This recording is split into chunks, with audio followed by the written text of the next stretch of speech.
Just a rebel with a lightsaber dream. Lost my hand, lost my friend, lost my self-esteem.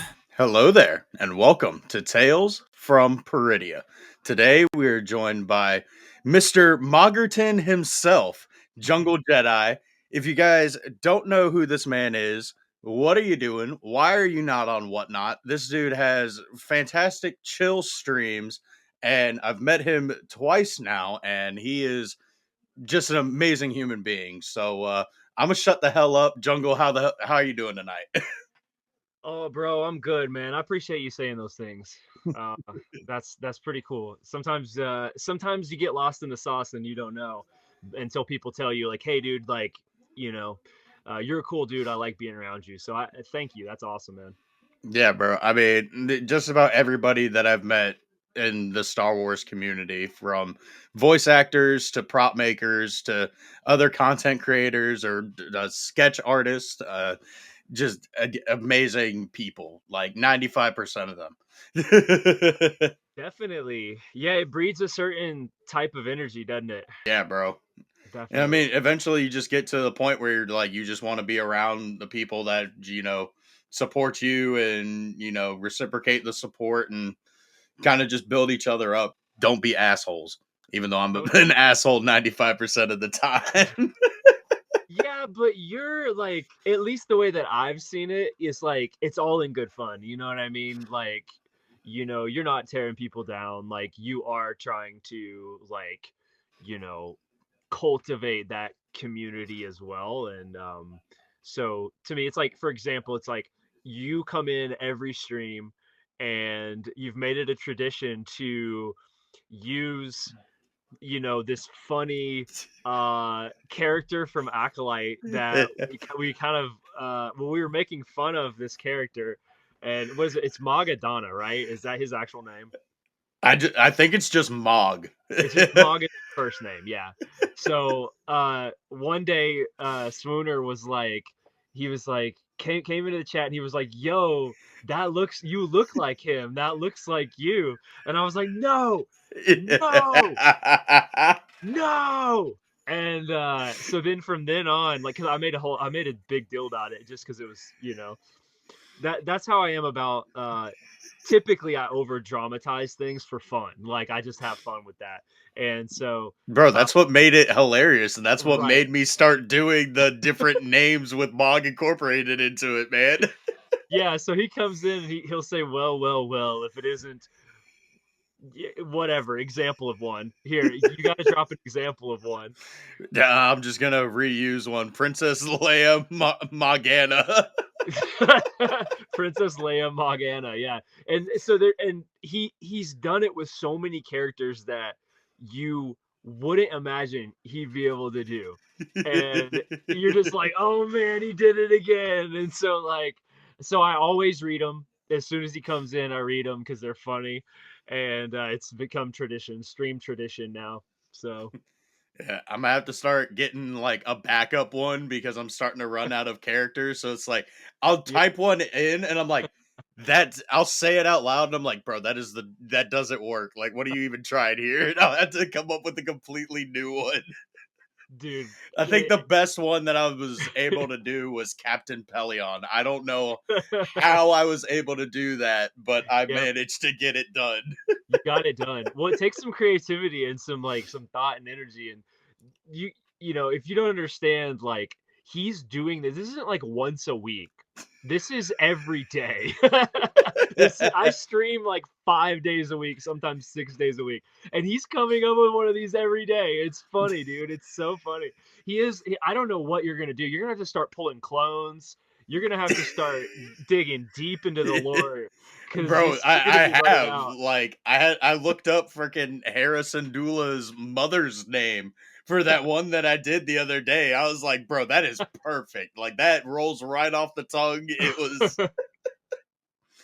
it's But yeah, a bro, it's a good your time. streams are so chill. Like I don't even know half the people in your stream or Mhm. in the Discord, but we just just banter back and forth right off each other, and it's very welcoming, and it's fantastic place to be, even if you're not buying cards. Like, just Yeah. seriously, come by and hang out. Like, sometimes you might Yeah. even see Clone Force going off on random different topics.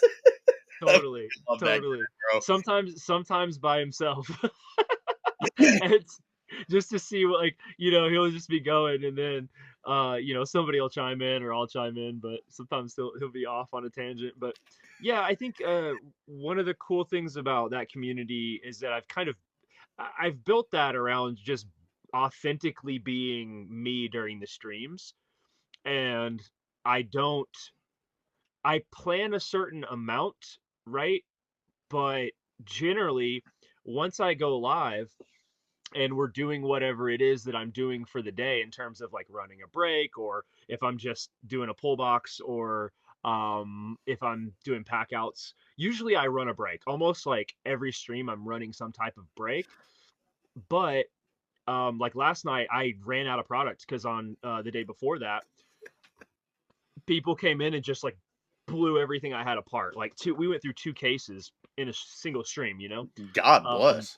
That would yeah, take me so like 17 streams, bro. it was insane, dude. Like literally, it was like Monday we went through like maybe two boxes, and then the next day, Tuesday, it was like an entire case plus the rest of that case.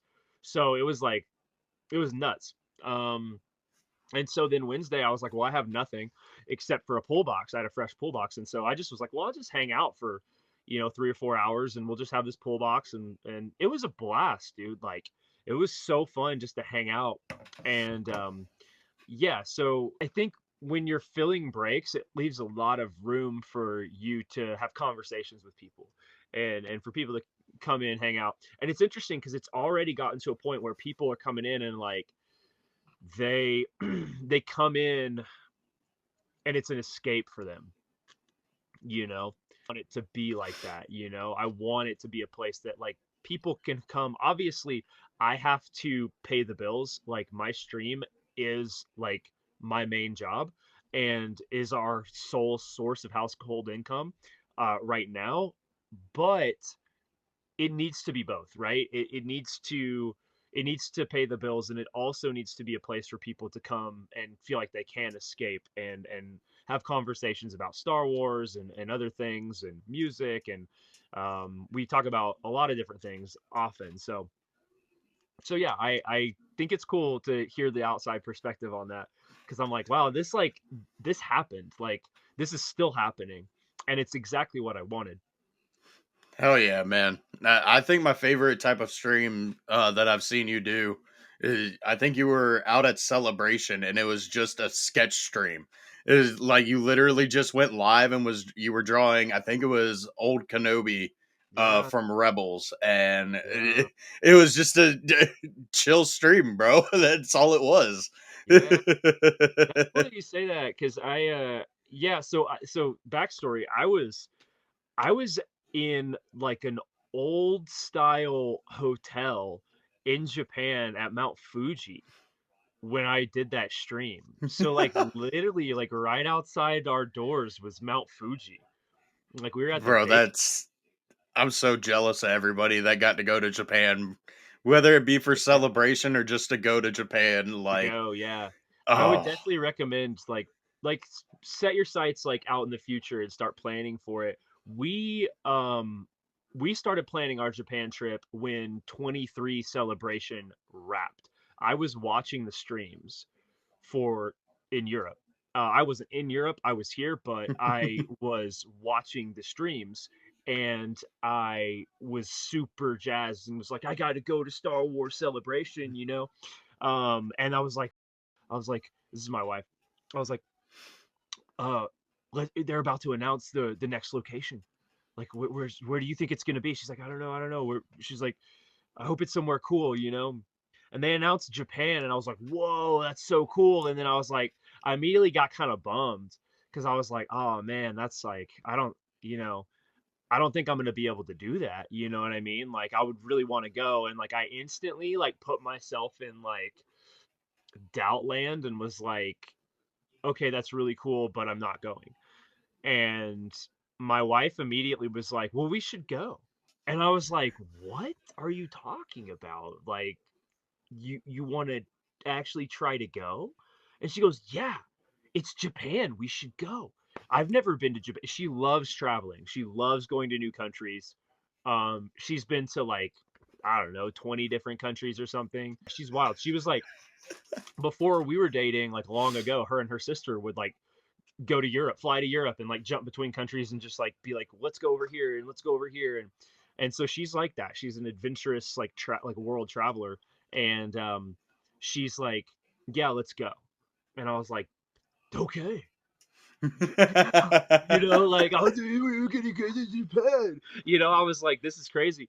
I was like geeking out, and she was like, yeah, let's start trying to plan it. And so she starts looking stuff up and looking up flights and okay, how much are they now? How much are they this time of year, etc. Like looking at maps and everything. And yeah, we just started planning it. And that's whenever I really started dialing into Tony's streams, Star Wars Sith 66, because he specifically, and I was watching his stuff before this, but because I was just like, whatever Star Wars content I could get, I was trying to get. I was definitely in that YouTube sphere, like bouncing around um, for years. I have been, and when I saw that he was like posting like informational how tos and this and that and the other about Celebration, I was like, cool.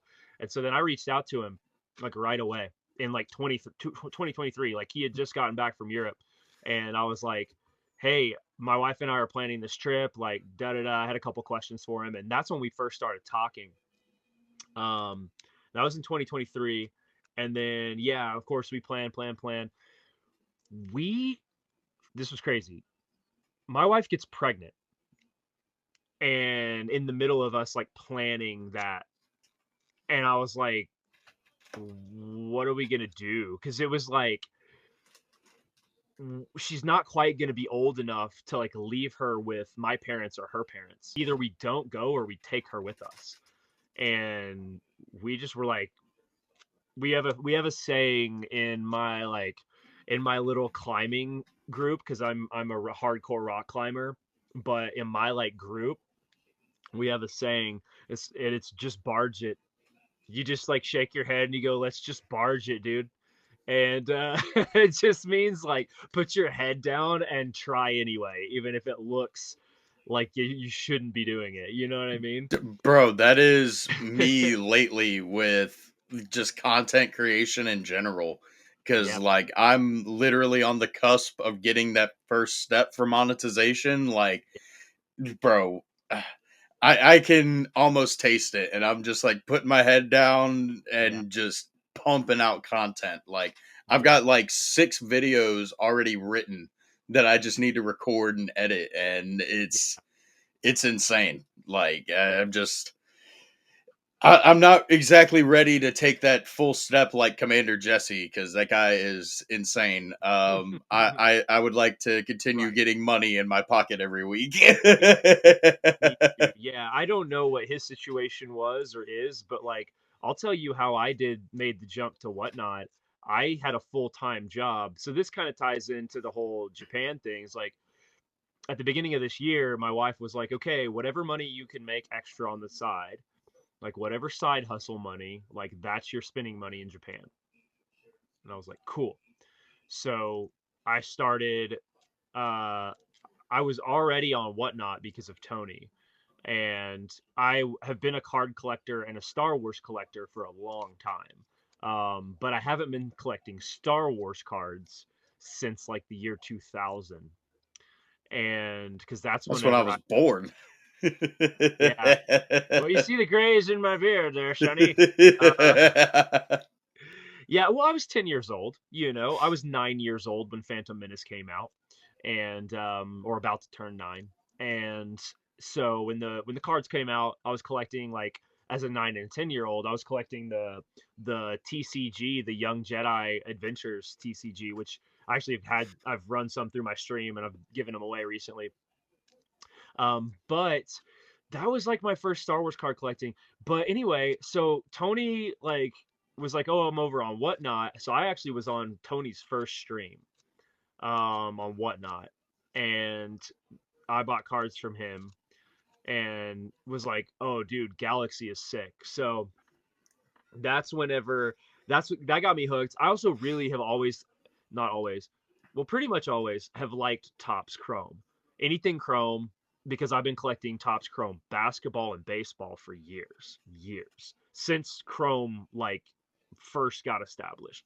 Because I have baseball cards from the 80s, that got handed down to me from my cousins and stuff like Oh that. shit. And I was into collecting baseball cards like early, like as a child, during like what they call the junk wax era. But because they just overprinted them, there's a ton of them. But then Topps Chrome started coming out, and they started doing the numbered parallels and all that kind of stuff, and then the swatches of jersey and autographs and all that. And so I was like really into that. And so that I've always like loved ripping packs and always been into it. Um, and so I was like, well, I'm gonna try to make my extra money for Japan on Whatnot, and I'm gonna rip packs. And so that's how I got started. But I was a head coach of a competitive climbing team in Colorado, and that's what I was doing as a full time job, and that was my career. That's what I'd been building for a while. And I was coming home and streaming 2 nights a week on Whatnot after I worked. And so that's how I like did that. I was able to go buy hobby boxes because I had a job. And so I'd go buy some hobby boxes and was like, cool, I'm gonna pack them out. Flipped the hobby boxes, packed them out. Cool. Um, that got me going, and it just snowballed from there, like snowballed. Um, and yeah, it's crazy how it all turned about. But what it ended up happening was I started realizing that I thought I could maybe take part of my income and like say, well, what would happen if I could stream more? What would that look like? And so I had main roles at the climbing gym that I worked at. I was the head coach of the competitive team, and I was also the retail manager and buyer for their pro shop. I'm already managing a $40,000 inventory and buying regularly. I had also been a produce manager at a grocery store previously and was like buying produce and learned all of that. And so I was managing large inventories and seeing bigger numbers and moving stuff around.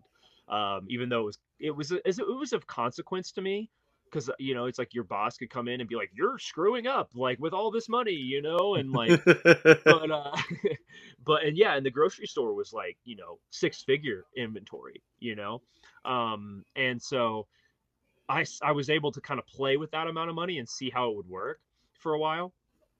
And I was like, I can manage a stream, I can do this. Like, um, and previously I'd streamed on Twitch, like you guys had been doing with gaming as well. And so I built like a little gaming community. It was very, very small, but I was just getting in front of the camera and streaming.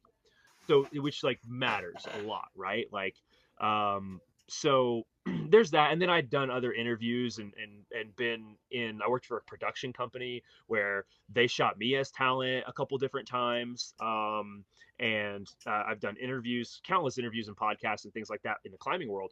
And so then coming over here, it was like, oh, well, I'm just like taking all these different skills and pulling it all together into my stream.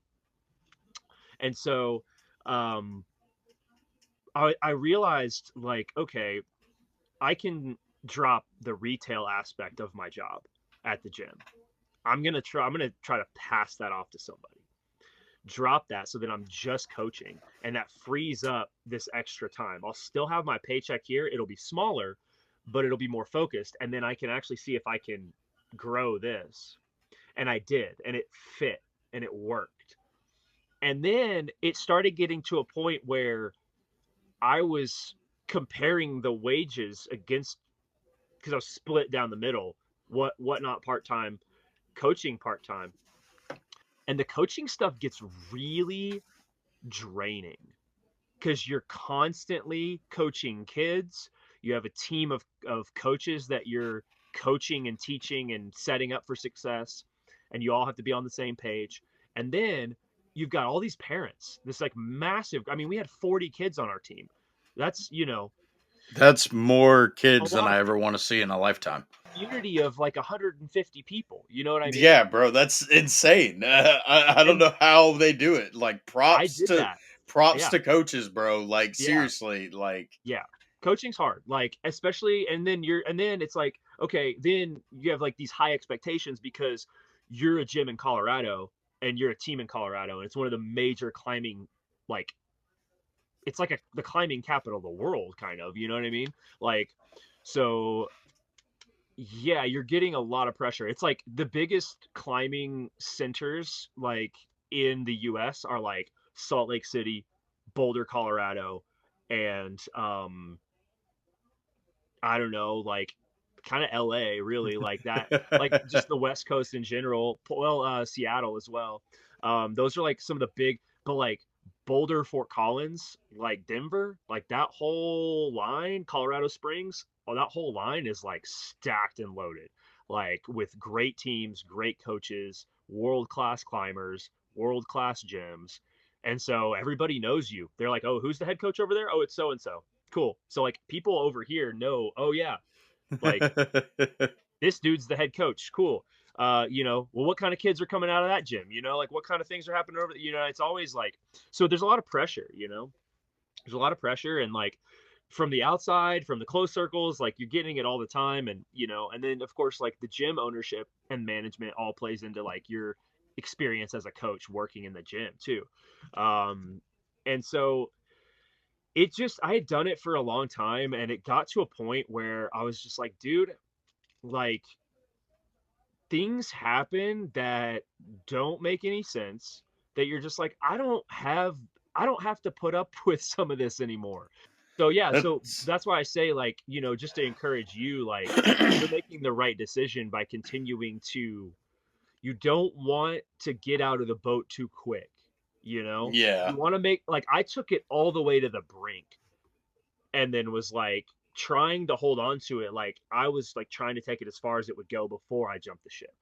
Um, so that's kind of, that's my encouragement to you is that like, I, I appreciate you saying that and being like, yeah, I need that paycheck still, because that is what's funding your ability to do all of that, you know? Dude, exactly. Like I could get like my living situation is like I live at home with my dad, so like my Mhm. spending is already very minimal. It's Yeah. just like, put food in the house. But if I were to completely like no income whatsoever, like I'm not worried about myself. I'm worried about my dad killing me because I did You're this. there too much. But yeah, like I mean, I'm trying to take my job like as far as I can go with it. I mean, like Yeah. I'm learning a lot. Like I did get a bump in pay raise. It wasn't a lot, but it's a lot more on my paycheck than what I was making.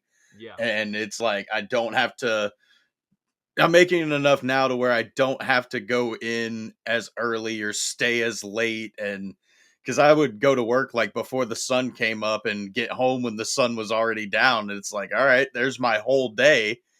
And now I'm kind of getting to the point with just content creation in general. Like, I'm not getting any money from this, but like with my paycheck still coming in, I'm able to like make a set schedule for when my videos come out, when I need to write my videos, when I need to film and edit my videos. Like, because Yeah. instead it used to just be put it Yeah. off until like, okay, I really need to put out a video. It's been like 2 weeks.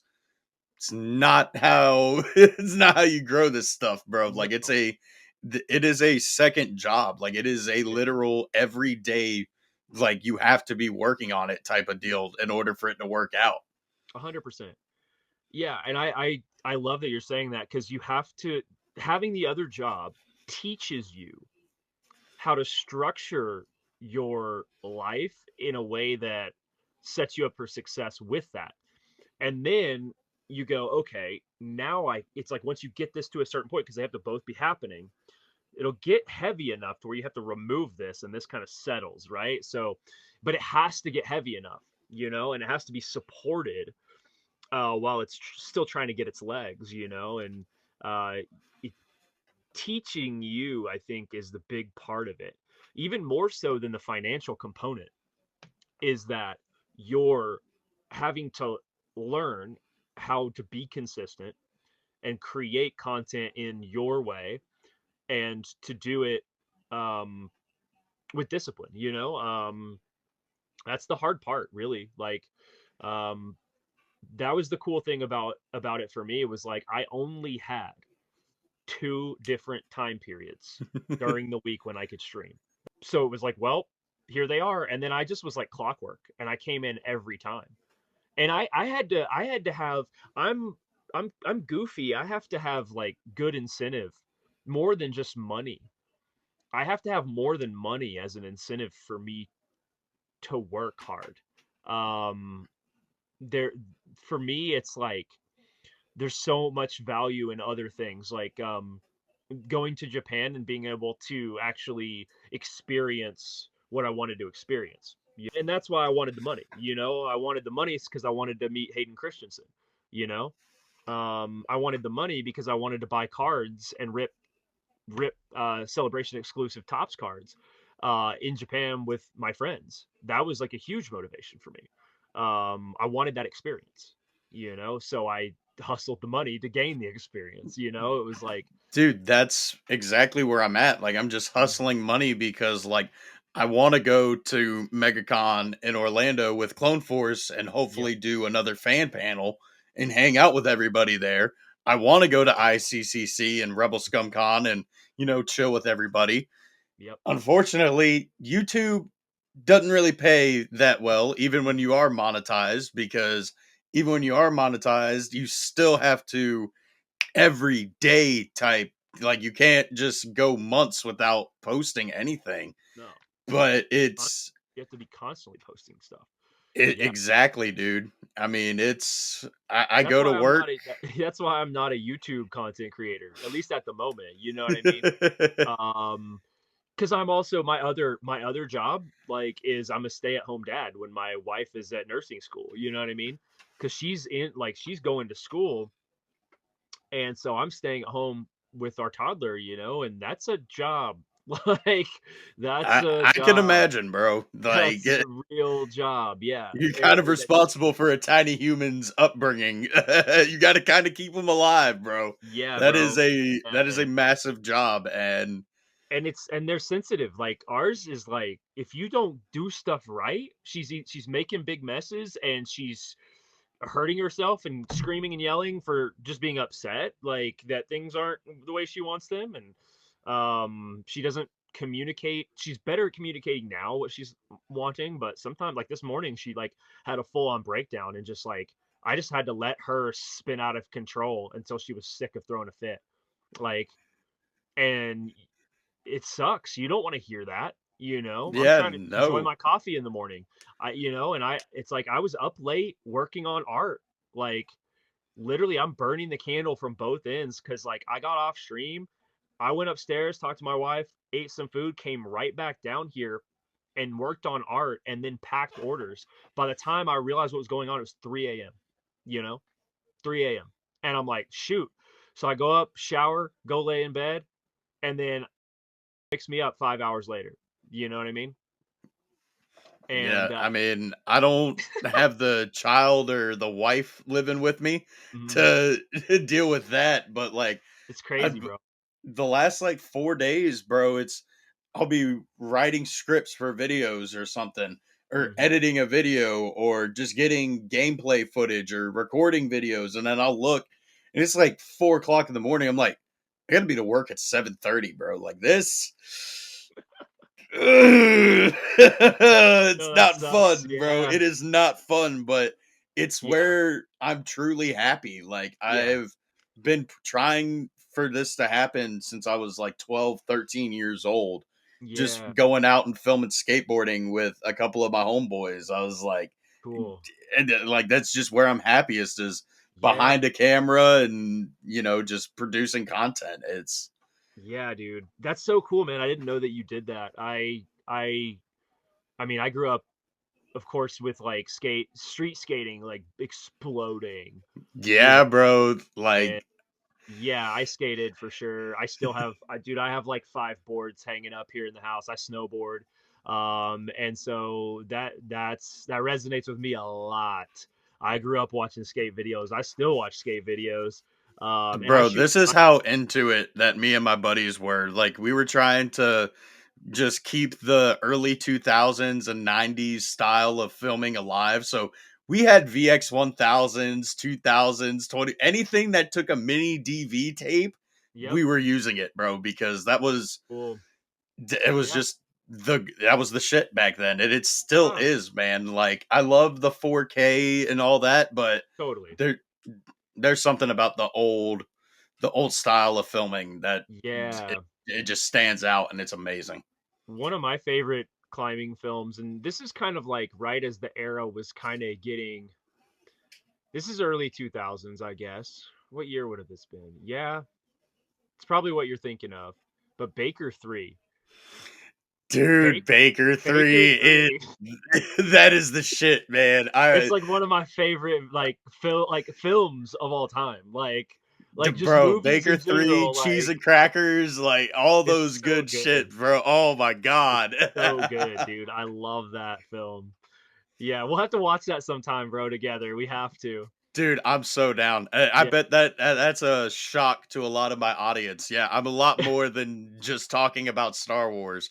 Like, I love music. I've got Fruity Loops on my computer. Like, I was very bad at it, but I tried to, be the local rapper. It didn't work out at all. But I am able to make like, in my opinion and a couple other people's opinions, I do make some pretty decent like beats and all Sweet. that. Let's go, dude. So like I can make instrumentals no problem. Like, I play guitar, I play bass, I Cool. play the saxophone, bro. Like, Heck yeah, there's bro. a With your lot more band to me kit? than just Star Wars. I just don't Yeah. I don't show it. Yeah, I think that's the case with a lot of us. I think when we just all to get together, it's like this is where we get excited about Star Wars and talk about it a lot because on the street you don't run into too many like there might be some casual fans. I mean, there are a lot of casual Star Wars fans out there Oh yeah. for sure, like a lot of people. It's kind of rare for you to run into somebody who's never seen any Star Wars at this point, but we're we're like the diehards. Like we're the ones that like have all the action figures and the Lego sets and the cards and the autographs and it's like Bro, the I sketches and literally kept a the box. lightsabers. I Yeah, like, there's no cards, anything. uh, Like, Gazer was gonna throw this away at Rebel ScumCon, and I was like, "No, you're yeah, not. I'm taking this fucking box, bro." Like, that is so sick. yeah. No, that box is great. It has Obi and Annie on it, dude. Come on, it's sick. Yeah, I Yeah, mean, and dude, it's I could throw out my Revenge of the Sith Obi-Wan Kenobi box, never. but that will forever sit up on my Yeah, display. I I've got I kept one Celebration Japan box as well. Oh, dude. Yeah, yeah. I've got it over there. Didn't you In pull my like 3 of the out of 10 Phasmas from the celebration packs? from national packs, Oh, Nationals. from natty packs this year. Yes, I did. There were only 16 of them and I pulled 3 of them in the whole set, in the whole print run. There was a superfractor, 5 out of 5s and 10 out of 10s. They're all out autographed. I pulled 2 of the out of 10s and 1 of the out of 5s. Bro. Made no sense to me. I was like, the heck is this? Chrome Dome City, dude. Chrome Dome City, dude. I was just like, future. Wait, Just so what were the celebration packs? Because I know the celebration packs, they have different themes to them. Like, is it one like yeah. originals, prequels, sequels? What was Well, what the was this one? celebration. So it was the Mayo set. Oh, okay, okay, Yeah, okay. Duh. it was the Mayo set. Well, but there was a Japan exclusive Mayo set. The Yeah. boxes were different, the packs were different, and the odds on some things were different. And then there weren't any Yukios. The Yukio insert set was only in the US set, but there was a Manga Madness volume Yeah. 2 insert set that was in the Japan only. Dude, So the Japan mangas are so fire. they were good. So I fire, pulled bro. one of them, yeah. I pulled one the first night when we were all ripping together in the British pub. Um, and that was one of the most fun nights of my life, I have The, to say. bro, I love ripping sips with the boyos, bro. Like that, That's it like is. where it began. That's the pub. That's the day it started. It was me, Battle Packs, Star Wars Sith, Pop the Bounty Collector, uh, Jedi Lex was there, and then Cutesy Kuromi, Victoria. Um, we were all there, and Lewis, her husband. And we were all packed into this corner, and yeah, man, like this British pub just got busier and busier and busier, and we were just ripping boxes and drinking these tall beers and filming each other. Uh, Battle Poppy pulls that mall sketch that was like insane, Yes, bro. insane. Like I was like, "Yo, that's a sketch." It's so funny. He goes, "It's a sketch. It's a sketch!" Like, and everybody starts freaking out. Everyone's yelling and screaming. And by the end of the night, so the bar at one point they turned on the Phantom Menace That's sick. That's and sick. on the TVs in the bar, and everybody went crazy. Everybody in there, where we were just screaming and cheering and applauding. And I've never seen anything like that, dude. It was so cool. And then it kind of it got, of course the whole place is keeping a dull roar. The scene where Obi and Qui-Gon get gassed and they ignite their lightsabers, as soon as they ignite their lightsabers, everybody cheers. Ah! Like just I'm getting chills talking about it just because it was seriously one of the more special Star Wars moments that I've ever experienced, because it was like all these people from around the world came to celebrate Star Wars in Japan, and they were all packed into this little British pub, and the local bartenders were like, "Look at all these nerds. Let's pour some gasoline on this fire." And they just turned on Phantom Menace. I couldn't believe it, dude. It was so cool. It was so cool. Bro, I had a similar experience at ICCC earlier this year. Hmm. Because they were I was just walking through and noticed that they were the bar was playing all of the prequels. And I just pulled up. Next thing I know, like 20 other people are just sitting there watching the Phantom Menace with me, bro. And I got up, walked around the convention, came back. It was Attack of the Clones. It was like Geonosis. Just sitting there, just watching Geonosis. Then like 40 more people just come up and just start watching it and quoting the movie. Just And like then the mobs to best the one play. was Revenge of the Sith. I was walking with Kyber back to the convention, and I got just one glimpse of the fucking movie, bro. And I was like, hold on, I'll be right back. And then I disappeared for like 40 minutes because I was like, yeah, it's the scene where Anakin just had the first nightmare about Padme. Hmm. Because all I saw was him sitting like that. And I was like, yep, I'm going to watch this movie right now. Yep. And then, like, dude, Hayden's like shirtless. We got to 60 get in there. people, like 60 people just randomly showed up and just started drinking and watching Star Wars. And Yep. I fucking love it, bro. Like Yep. it is one of the greatest feelings, just being surrounded by a bunch of other nerds. Yeah, and it's also different when you all start watching it together. It's different because it's like, yeah, we all love it, we've all seen it, but when it comes on in a place, especially like a communal setting, and everybody gets to enjoy it together in that context, it's different again, and it's Yeah, it's a beautiful I thing. mean, even Rebel ScumCon, bro, when we were all chilling, ripping packs in the room, me and Sklee just had the original trilogy playing all weekend. And Yeah, we were just chilling, watching Empire Strikes Back and the way, dude. watching it with you, Gazer, Wrath, fucking Yep. Battle Poppy, Little BP, freaking. Yep. I'm wanting to say, I don't remember the dude's name, but the dude that you ended up rooming with after Oh, the Pony first Boy. night. Pony What? Boy. Pony Pony Boy. Boy? Yeah. Like, Pony bro, Boy like, was in Japan. Pony and I spent a lot of time together in Japan. So that's how we got to know each other. Is that it was so funny because the dude just sidled up next to me at the there. Dude, it's so funny, bro. Dude, when you are like making like lifelong friends in countries you've never been before, it's really crazy and weird. But like so night 2 and 3 Japan celebration, we weren't in the British pub. We were going to the all the like later after parties were happening in like the one of the main hotels. Yeah. Big lobby, bar, everything like that. And there were just loads of people in the lobby, dude, everywhere. And you could just like walk in between people, show up and just start talking to people. Like, and they would just let you walk around the hotel with beers and stuff. And so we were all like in the hotel lobby. We're busting out boxes, ripping again. We're all filming.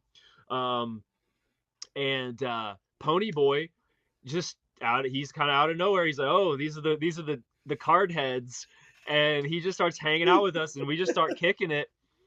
And then he and I were just like, oh, you going to get another beer? Let's go get another beer. And so we would just be like, we just became like a tandem throughout like the rest of the time, you know? And then of course, like we met up at Star Wars Trade Night at the National, and then he was at Rebel ScumCon as well. Yeah, so Dude, I only ran into him a Yeah. couple of times, but that dude he's very genuine, and He's cool. I enjoyed his presence. He's Yeah. a wonderful human being, bro. He really is. He's awesome. He was there when I pulled the Kylo too. He was there when I pulled the second night when we were in the food court area in that mall. He was one of the people like around the table. He was there that night too. Cause Synth was there, and he and Synth are good buddies. Synth, he mods for Synth, and then he comes in. Yeah, he comes in and comes into my stream like basically every night. Buys teams a lot of nights when I'm doing breaks. And I'm actually going to see him in Vegas in like a week or two. I'll be seeing him because he just moved there. Dude, that's sick. This is crazy. So my best friend lives in Vegas. And there's a bunch of Star Wars breakers in Vegas. So that's where Supreme is. That's where Synth is now. He just moved there. That's where like Ghost Crew is, and like a bunch of people that I know through the Whatnot community. They're streamers, and so Pony Boy had been talking to me about trying to move because he was up in New York on the East Coast, and he was like, I want to move. I'm looking at Colorado and I'm looking at Nevada. I was like, cool, man. Those are like two great states to move to, especially if you're coming from the East Coast and you're sick of the East. Like, these are and but he ended up finding a place in Vegas, moving to Vegas. I was like, shoot. I told him because he was asking me, he's like, your buddy's in Vegas. Like, where are the good parts to live? And because it's like a metro, it's not just like Strip. There's like a bunch of suburbs and stuff. And my buddy lives out on the west side, closer to like Red Rocks. And I was telling him kind of the region. This dude ends up in a house 10 minutes from my best friend's house. 10 minutes max. You can actually, it's funny, if there wasn't a highway with like brick walls that you have to go around, it would be like a 5-minute drive. Bro, that's insane. from my best friend's house to Pony Boy's new house. He did that on purpose. Crazy. So I'm going to stay with my best friend for like 2 to 3 weeks in December, and we're spending Christmas with them. And so I'm leaving on like the 14th or 15th, and then I'm gonna be there for like a while. But that being said, we're gonna be kicking it with everybody. Like, I'm gonna be hanging out with Pony Boy and trying to connect with Synth and Ghost Crew and Supreme and Hookus and like all these Whatnotters and Star Wars card people out there. So Pretty cool. Pretty cool. We're gonna raid Steve Aoki. We're gonna raid his house. We're gonna get all the Star Wars people. We're gonna go raid Steve Aoki, and we're gonna get him into Star Wars. To just kind of go back on like what you were talking about, like making the different friendships with different people Mhm. from like all over the world in different All over. countries. I mean, I haven't made any. I mean, I have made friendships in different countries, not physically being there, because Right. Jesse's Australian and Yeah, Hannah yeah, from the Ray side, and Blore on Mandalore. Like I love all three yeah, of those guys. Like yeah. those guys are amazing, but. Like I did not know Wrath or Sklee like at all, and I decided to get in a car and drive halfway across the damn country with these With those boys. guys. Like, bro, it Those was, two are those two are really cool people. Like I love those dudes so much. Don't bro, let them hear that. them, Clone Force. Like, yeah, Mhm. I love everybody that I've come into contact with, but like those three That's specifically your and like close Kyber, circle. Yeah, like those four people, like yeah, those are the boyos. Like, yeah. Yeah. You need that. You need that like inner circle. You know what I mean? But yeah, to tag off of what you said earlier too about Jesse and Hannah, like I met them in Japan, in that hotel that I was talking Yeah, about where we lucky were all bitch. ripping I'm stuff. so jealous. And Jesse won't come over for any of the conventions I tell him to, but he goes to Japan Celebration. hey, He's a but fake friend. Japan's easier for them. No, I know. It is Japan's so easier much for them to easier get to to. just go up to Japan than Yeah, to fly across the damn globe. yeah, yeah. But yeah, I met Jesse first. I saw Jesse at the Tops booth, and he had just pulled an Andy Circus Snoke autograph, and I walked up and like that's how we met, and that was pretty cool. And of course, then like we talked more later and etc. But yeah, it's just the relationship part, that component makes it so fun. Like that makes it so great. Um, like if I was just like by myself, like none of this would be that cool. You know what I mean? Like none of this has any value if I'm just by myself. Not really. Yeah. Like even my own personal collection, it has more value because you can see it, you know? And that's cool. You know, it's like people all the time roll into my stream and they're like, "Yo, what's that one that you got? I see there's like a this," and I'll grab it and I'll show it, you know what I mean? And I think that that's so cool, to be able to share that, you know? Um I don't know, yeah. It's like a philosophical component to like why I collect, you know? It's like I don't want to collect any of this stuff in the box because I think it's cooler to display it, and it's an action figure, especially Black Series or like the 6-inch figures. Yeah, bro. They're meant to be Freaking posed and displayed and built into this scene, you know? And so I think that's cool and sharing that with people. So, yeah, bro. I love taking my figures out the box, and I mean, like, I suck at posing them, but like, I'll set them up like kind of by era. Like, I've got a Clone yeah, Troopers and Django with Dooku in one corner, Palpatine, Vader, and Luke in another corner, freaking Mando and Bo-Katan in another corner. Like I'll set up like little eras and exactly. pose them like as best as I can. But I saw this post in the Star Black Series and Vintage Collection Facebook group I'm in. Uh-huh. Somebody was asking a genuine question of why do people collect in box and then bitch that they want the best articulation for these figures. Like, how are you going to sit there and want the best articulation, but you're going to keep it in the box? Like, that makes no Yeah. sense. Yeah, no, that is a really funny one. That is a really funny one. Yeah, to me, like, so I kind of understand it with Black Series from the mentality of like I want an extra copy of every one of these in a box stowed away. Um, there could be a couple reasons for that. One, Yeah. like long-term investment, right? Yeah, Long-term that I can vaulted understand. investment. But you've got your one out here, you know. Yeah.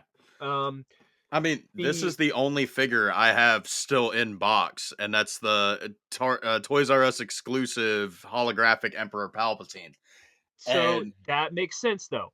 So that you actually just presented the exact point I was going to make in that certain card back styles pose very well sealed like that and together. And then if you do like an entire wall, like that wall over your right shoulder would take card back super well. You do the whole wall in card backs and it'd be sick. You know what I mean? Yeah, I mean, the only reason why I haven't opened this is because it's going in the giveaway that I'm doing this Saturday for hitting 500. But if I was Sick. keeping it, it would have already been opened. Yeah, there you go. Because I It's mean, I collect the card backs. I don't yeah, like it's so stupid, but like I will literally go out there and get like an X-Acto knife and cut around the plastic, and I understand like, I it. save the card backs, dude. Yeah, I'm I sure do too. eventually one day I'll be like, screw them, and get rid of them or bring them to a convention and sell them to somebody who collects them. But Yeah, as of right now, yeah, they got really cool art on them, and I'm a sucker for really cool art. That's what keeps me yeah, coming back to the Star Wars cards. Like yeah, man. I'm not a fan of hyperspace whatsoever, Yeah, but my god, the sketches and the new reflections that just came out, like, oh my, I'm such a sucker for those. Galaxy art is yeah. Galaxy's great. sorry if this is a little vulgar here, but I'm a for Galaxy art, bro. Like that It's that really shit has me in such a chokehold that I cannot completely get out of cards because of it. yeah, no, it's impossible. It's impossible. This is 22 and 24, and Bro, these Tracy Easter Day is Tracy did oh, this one. Obviously this one's signed by Hayden as well. it's But insane, bro. but Did you get and it, Roger to sign that Luke one? yeah, that's Roger. Bro, Yeah, I it's love cool, that right? card so much. Isn't that so cool? And also R2 is sneaking back here, which also gives it that, Roger built R2. Um, and I think that that's really cool. So there's like some components with this card that I really like. I mean, obviously he's assembling the lightsaber. The card is called Luke Skywalker assembles his lightsaber. And so to me, I'm like, I know that this isn't the saber that he originally put together, but it speaks to the process, and so I wanted him to sign that one for me And plus, he was the second unit or first unit director on for Return Return of of the the Jedi. Jedi. Yeah. So, So it still applies, yeah. It's like him and that's like him actually putting together the whole team, right? Like yeah, bro. that it's like metaphorical at that point, right? Dude, there's this one card. I So cool. got it from your whatnot, but I don't remember ordering from you or entering a giveaway that I won like ever. And it's a manga card of Luke and Vader right before they go up to see the Emperor from Return of the Jedi. Yeah, I know And the card. I don't remember what I did with it, if I gave it to Sklee or if I sold it on whatnot to like a really big Luke fan. Because I Uh-huh. unfortunately sold all my manga cards, and those were It like they looks like you weren't like the regret it. Japan mangas. They were just 23 Chrome Yeah, 23. mangas. Yeah, those are great though. That set is Dude, awesome. I love them, but there was That set something is about awesome. that Luke and Vader one. Like it was like That was great. it hit so hard, bro. Yeah, that one's great. Yeah, because Vader's like behind him and he's leaning on the rail. Yeah, I know the Yep. card. Yeah, I know the card. And yeah, he's just like allowed them to arrest him essentially. And I see you have constructed a new lightsaber. That scene, like, that's literally the moment. Yeah, Bro, I actually might still have it. I'm not gonna go through my cards right now. sure. I mean, my PC went from a big fucking zip up binder to one of the boxes that penny sleeves and I see one it. I touches see it. come in. I see it. Yeah. Well, hey, like I think there I did that with sports. I did that very thing with sports cards. I purged a lot of them, kept a few, and then now I'm like, I wish I had kept those. Listen, And every time I see somebody pull one of my cards from BP's pull box, I'm like, I should have kept it. Because yeah, somebody pulled the 101 Piet, and I'm like, bro, I could have kept that. And like, yeah, I look in my collection, I'm like, I miss my Han Solo. Like it was a 2 out of 5. I'm like, I saw it just like a couple days ago. I literally saw the very card. bro. He still has it. He still has it. I forgot that I had it listed up on my eBay, and somebody messaged me, and they were like, "Bro, I'll give you 900 right now," and I was like, "I'm a dumbass! Oh my god! I regret selling that card so much, bro." That's what I'm saying, bro. Yeah, keep But it. at the Keep the time, stuff like, around. it sucks that I sold it, but if I hadn't have sold it, there was no way we were getting home from Rebel Scum Con. That's a good point. That's the point. Yeah, you guys, that's some degenerate activity, bro. I mean, like, we would have gotten home, but like I would have gone home completely broke. Like I went there with like $500 and I left with like 600. So I Hey, hey, yeah. that I don't hurt do. nobody, The, does it? just the second that dude said, "Yeah, I'll give you like 900, 950," I'm like, I like had like the single tear falling down my face. So I was messaging him, "Hey, bro, I already sold it. I'm sorry." You gotta tell him who has it, bro. I should. You I should. should. You And then I should definitely make should. BP You split it should with me. connect those two, honestly, because, dude, for real, BP would really appreciate that. Hell yeah. I think I know what I'm gonna do when we get off of here. I think you do. Yeah, I think that's But the move. speaking of getting off of here, we have hit the 1 hour mark, and this is now the third conversation that I've had where I've not asked a single question that I normally ask the guest. First was Clone Force, then JT Lovecraft, and now you. Hey, I'm all for it, bro. Like sometimes it gets a little repetitive just asking the same questions over and over. So Yeah. Yeah. I think when you have the right chemistry, and especially like you and I, we've like hung out, you know what I mean? And we can connect on a lot of different points. Like we can just talk, have a legitimate, authentic conversation, and that's cool, That's really cool, and I appreciate that. yeah, bro. I mean, that's the point of everything that I'm doing with content creation. I just want to have I just want to have conversations with people, bro. Yeah. And if it gets heated and we call each other dumb names occasionally, so be it, but at the end of the day, we're all still friends and we all just love the same franchise. Like Oh yeah. Oh yeah, for sure. but thank you guys for tuning in to this episode of Tales from Peridia. Make sure you follow Jungle on all socials. They will be linked down below. And may the force be with you always. Peace.